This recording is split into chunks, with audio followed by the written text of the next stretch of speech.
నమస్తే, welcome to our channel. నేను విశాల్ని. మన ముందు అనలిస్ట్ అశోక్ కుమార్ గారు ఉన్నారు. వారిని అడిగే కొన్ని విషయాలు మనం తెలుసుకుందాం. నమస్కారం. నమస్తే అండి. జగన్ చేసిన పాపాలు ఇప్పుడు జనాలకి శాపాలుగా మారాయి. అసలు ఏంటి, తర్వాత ఏం జరగబోతుంది, దీని మీద మీ స్పందన ఏంటి?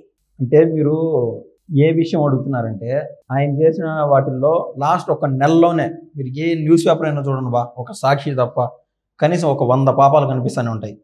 దేవుడు జనంకి ఇచ్చిన ఒక గొప్ప వరం ఏంటంటే మరుపు. మనం చూస్తున్నాం, ఆయన పేరునని అడిగినాడు, 100 కోట్లు స్కామ్ చేశాడు, ఆ కాకినాడ పోర్ట్ అన్నారు, తర్వాత విజయసాయి రెడ్డి అన్నారు, అదేవిధంగా కొడాలానికి సంబంధించి దుర్గాబాబు, వీళ్ళంతా రకరకాల కేసులు. ఈలోపు వాళ్ళ అదృష్టం, జనం దురదృష్టం. ఈ ఐరన్ లెగ్ రోజా ఉన్నటువంటి ఏదైతే చిత్తూరు జిల్లాలో ఉందో అక్కడ మానవ ప్రమాదం ఒకటి జరిగింది. 6 మంది 7 మంది అలా చనిపోయారు. సో వాళ్ళకు కొంచెం గ్యాప్ దొరికింది, ఊపిరి పీల్చుకునేంత టైం దొరికింది. ఈ 7 నెలల కాలంలో బాబు గారు వీళ్ళు మొత్తం అభివృద్ధి పైన దృష్టి కేంద్రీకరించినారు. ప్యారల్గా చట్టం దాని పైన చేసుకుంటూ పోతుంది. వాస్తవంగా అది అంత స్పీడ్లో లేదనేది జనం నుంచి మనకు వస్తున్న గ్రౌండ్ రిపోర్ట్. అయితే ఇవాళ జగన్ చేస్తున్న పాపాలు జనానికి శాపంగా మారుతున్నాయి, ముఖ్యంగా బీసీలకి. అక్షరాల ఇది గుర్తుపెట్టుకోండి, ముఖ్యంగా బీసీలకి. గతంలో జగన్మోహన్ రెడ్డి బీసీ కార్పొరేషన్ అని చెప్పి ఎస్సీ కార్పొరేషన్ అని రకరకాల కార్పొరేషన్లు అయితే పెట్టినాడు. ముఖ్యంగా ఎక్కడ పోయినా ఉన్నది ఉన్నట్టు చెప్పుకోవాలంటే, జగన్ గతంలో మా అకౌంట్లో డబ్బులు వేసేవాడు, ఇంకా బాబు గారు వేయలేదు అనే ఫీడ్బ్యాక్ వస్తుంది. ఏ మాటకా మాట. ఆ డబ్బులు ఎక్కడి నుంచి ఆయన వేసాడు మనం కీలకంగా ఆలోచన చేసి చూస్తే, గతంలో ఎస్సీలకి బాబు గారు ఏం చేశారు, ఎస్సీ కార్పొరేషన్ అని పెట్టి 2014 నుంచి 2019 వరకు సీఎంగా ఉన్న టైంలో సొంత కార్లు కొని దాన్ని క్యాబ్గా చేసుకొని ఆ ట్రావెలింగ్ నిమిత్తం దాన్ని వాడి తద్వారా డబ్బులు సంపాదించుకునేవాళ్ళు. చాలామంది సొంత ఇల్లులు కట్టుకునేవాళ్ళు. ఈ ఎస్సీలు విదేశాలకు పోయి మంచి మంచి చదువులు చదువుకొని ఇక్కడికి వచ్చి సొంతంగా బిజినెస్లు పెట్టుకునే దాని కోతం ఇచ్చే విధంగా దీన్నంతా అభివృద్ధి అంటాం. గతంలో రాజశేఖర రెడ్డి ఏదైతే పాలసీ చేశాడో అదేవిధంగా జగన్మోహన్ రెడ్డి పాలసీ చేస్తున్నాడు. ఇలా బీసీలు కానీ ఎస్సీలు కానీ పప్పులు బెల్లాలు ఇచ్చి బంగారు గన్నులు దోచుకునే ఒక తత్వం వీళ్ళ మనస్తత్వం. వీళ్ళు వేసిన డబ్బులు 1 రోజు 2 రోజులు 3 రోజులు ఈఎంఐలు కట్టుకోవడానికో లేదా ఇంటి అవసరాలకో ఖర్చులకో ఒక 4-5 రోజులు అయిపోతాయి. కానీ దీర్ఘకాలిక అభివృద్ధి అనేది లాంగ్ రన్లోకి పనికొస్తుంది. వాళ్ళ విధానాలు అట్లున్నాయి. ఇందులో భాగంగా ముఖ్యంగా బీసీల గురించి ఇంతగా నేను ఎందుకు చెప్తున్నా అంటే, ఆ కార్పొరేషన్ నిధులన్నీ జగన్మోహన్ రెడ్డి దారులు మళ్లించి జనాలకు అకౌంట్ రూపంలో కొట్టేశాడు. ఏది బటన్ నొక్కుతున్నాను డబ్బులు పడుతున్నాయి, బటన్ నొక్కుతున్నాను డబ్బులు పడిపోతున్నాయని. ఎక్కడ ఏ ఊర్లు పోయి చూసినా కూడా గుంతల రోడ్లు, ఎటువంటి డెవలప్మెంట్ లేదు. ఇవాళ చూస్తే జగన్మోహన్ రెడ్డి నియోజకవర్గంలో కూడా రోడ్లన్నీ నున్నగా తయారైనాయి. సో బీసీల డబ్బులు కూడా దారులు మళ్లించాడు జగన్మోహన్ రెడ్డి అనేది నా తొలి పాయింట్. ఇప్పుడు జగన్మోహన్ రెడ్డి బీసీలకు వెన్నుపోటు పడుస్తున్నాడు. ముఖ్యంగా గతంలో వెన్నుపోటు పడిచాడు, అది సెకండరీ విషయం. ఇప్పుడు క్లియర్గా వెన్నుపోటు అనేది ఇప్పుడు జగన్మోహన్ రెడ్డి క్లియర్గా కసి పెట్టుకున్నట్టు బీసీలకి వెన్నుపోటు పడడానికి మరోసారి సిద్ధమైనాడు. అది ఎలానో ఒకసారి చెప్తానండి. ఈయన తత్వం, వీళ్ళ మనస్తత్వం ఎట్లున్నదంటే, అమరావతి కోసం 15,000 కోట్లు నిధులు కావాలని చెప్పి ఈ కూటమి ప్రభుత్వం వరల్డ్ బ్యాంక్కి అప్లై చేసుకుంటే ఏం చేశాడు జగన్మోహన్ రెడ్డి, ఆకాశరామన్ ఉత్తరాలు రాశాడు. అంటే మెయిల్ రూపంలోనూ ఆ రూపంలోనూ వరల్డ్ బ్యాంకుకి మెయిల్ చేసి, ఇక్కడ మీరు పెట్టుబడి కన్నా పెడితే అంతా గాల్లోకి వెళ్ళిపోతుంది, రూపాయి కూడా మీకు మిగలదు, మీకు ఈ యొక్క కూటమి ప్రభుత్వం, ఈ ఆంధ్రప్రదేశ్ ప్రభుత్వం నుంచి రూపాయి కూడా వెనక్కి అందదు అన్నారు. ఎవరైనా 1 రూపాయి అప్పు ఇచ్చేవాళ్ళు ఏం చేస్తారో ఆలోచన చేసి, వీడు మళ్ళీ కడతాడా కట్టలేడా అని ఆలోచన చేసేస్తారు. కాబట్టి వాళ్ళు అక్కడి నుంచి ఒక టీం వచ్చి ఇక్కడ చెక్ చేసుకొని అంతా కరెక్ట్గానే ఉండాలి, ఇది అమరావతి అనేది తనంతటా తాను సంపాదించుకొని మనకు డబ్బులు కట్టగలుగుతుంది అనే ధైర్యంతో 10,000 కోట్లు పెట్టుబడి పెట్టడానికి సిద్ధమైంది. ఇదే రకాన 2014 నుంచి 2019 వరకు అప్పుడు కూడా 3,500 కోట్లు బాబు గారు వరల్డ్ బ్యాంక్ నుంచి అప్పుడు అయితే, వీళ్ళు ఇదే మాదిర ముసుగులో గుద్దులాట మాదిర ఎవరు రాస్తున్నారు ఆకాశరామన్ ఉత్తరాలు అని తెలియకుండా ఇలా పుల్లలు పెట్టే ప్రయత్నం చేశాడు జగన్మోహన్ రెడ్డి.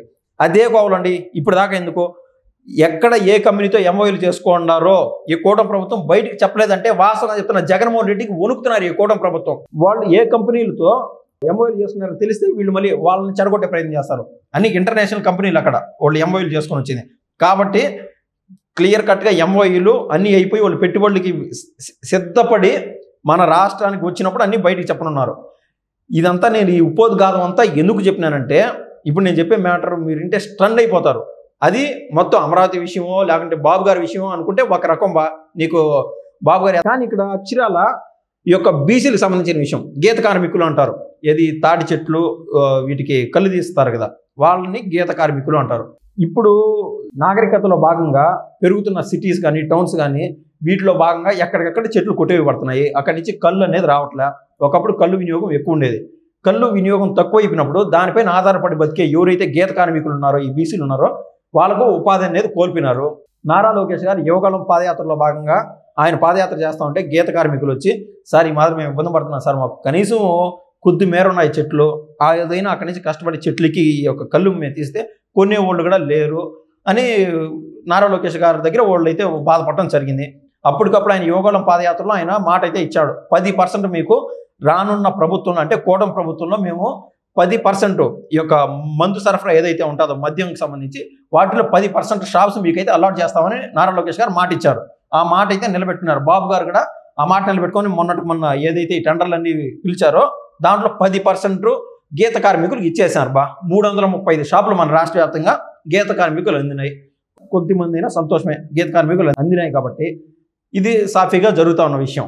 ఇప్పుడు దీనికి జగన్మోహన్ రెడ్డికి లింక్ ఏంటంటే, కృష్ణా జిల్లాలోని పెడన నియోజకవర్గానికి సంబంధించిన జిఎల్ నాగేశ్వరరావు అనే ఒక అడ్వకేట్, మీరు సోషల్ మీడియా పోయి చూడండి లేదా రకరకాల సోషల్ మీడియా అకౌంట్స్లో వాట్సాప్ గ్రూపులో ఎన్నిట్లయినా చూడండి, ఇతను వైసీపీకి సంబంధించిన యాక్టివ్ మెంబర్, అతను ఒక లాయర్.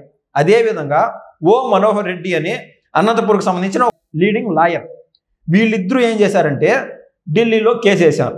ఏమని, ఈ 10% ఎవరైతే బీసీల కోసం రిజర్వేషన్ కల్పించి ఈ 335 షాపులు ఇచ్చారో అది తప్పు, లా ప్రకారం ఇది ఎట్లుండాలా అట్లా ఉండాలని ఏదేదో లొసుకులు చూపిస్తా ఈ 10% బీసీలకు కూడా ఆ షాపులు అందకుండా చేసే ప్రయత్నం అయితే వీళ్ళు చేస్తున్నారు. మనం చూసాం ఈ మద్యం టెండర్లో భాగంగా ఈ యొక్క కూటమి ప్రభుత్వంలోని లోకేష్ బాబు కావచ్చు, పవన్ కళ్యాణ్ కావచ్చు, అదేవిధంగా బాబు గారు ట్రాన్స్పరెంట్గా ఉండాలా, మా వాళ్ళకి మాత్రమే ఉండకూడదు అని చెప్పి గతంలో వైసీపీ వాళ్ళు చేసిన దానికి విభిన్నంగా వీళ్ళు ఏం చేశారు, ట్రాన్స్పరెంట్గా పెట్టారు. ఈ యొక్క మద్యం యొక్క షాపులకి ఎవరైనా టెండర్ వేసుకోవచ్చు, తీసుకోవచ్చు. సో చాలామంది వైసీపీ వాళ్ళకి దక్కినాయి ఏది షాపులు. కానీ గతంలో మనం చూస్తే 90% మెంబర్స్కి వైసీపీ వాళ్ళకి దక్కినాయి. 2019 నుంచి 2024 వరకు ఈ మద్యం షాపులు ఏదైతే ఉన్నాయో ఆ టైంలో ముఖ్యంగా 100 మెయిన్ బ్రాండ్స్ ఉంటాయి కదండి, మద్యంకి సంబంధించిన మెయిన్ బ్రాండ్స్ 100 మెయిన్ బ్రాండ్స్ వాళ్ళు అప్లై చేసుకున్నారు. మేము కూడా మీద ఆంధ్రప్రదేశ్లో అమ్ముకుంటామయ్యా అంటే సరే అన్నారు. కానీ కొనేది లేనిది మన చేతల్లో ఉంటుంది, మన ప్రభుత్వం చేతల్లో. వాళ్ళు ఏం చేశారు, డబ్బులు మా దగ్గర లిమిటెడ్గా ఉన్నాయి అని చెప్పి ఆ 100 సంబంధించిన బ్రాండ్లలో కేవలం 10% బ్రాండ్లు మాత్రమే అది వాళ్ళ దగ్గర కమిషన్ తీసుకొని అమ్ముకునేదానికి పర్మిషన్ ఇచ్చారు. అంటే మిగిలిన 90% బ్రాండ్లు మన జే గ్యాంగ్, జే బ్రాండ్ అనేది వాడి అది రకరకాల పేర్లు అండి, రకరకాల పేర్లతో 1,00,000 మంది చచ్చిపోయినారు. వీడు చేసిన బత్తాయి తోటల్లోనూ ఏడంటే మారుమూల గ్రామాల్లో తయారు చేసిన ఈ మందు వల్ల 1,00,000 మంది చచ్చిపోయినారు. ఈ రోజుకి 3 నుంచి 4 లక్షల మంది వరకు లివర్లో కిడ్నీలు పోయి వాళ్ళు ఎప్పుడు పోతారో తెలియని పరిస్థితి.